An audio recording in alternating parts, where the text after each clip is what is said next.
This beautiful machine I use several times a day that brings me so much joy. The Breville. Are you a coffee lover? You must be if you're looking at this video. The beans go up here.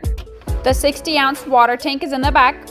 You can adjust this knob to how fine you want it to grind your beans or how coarse. It'll also show on the screen how long it'll take to grind it, 6 seconds for the fine that I chose. The ground tamper is held on the left side magnetically. After pressing in evenly, we put in the last compartment.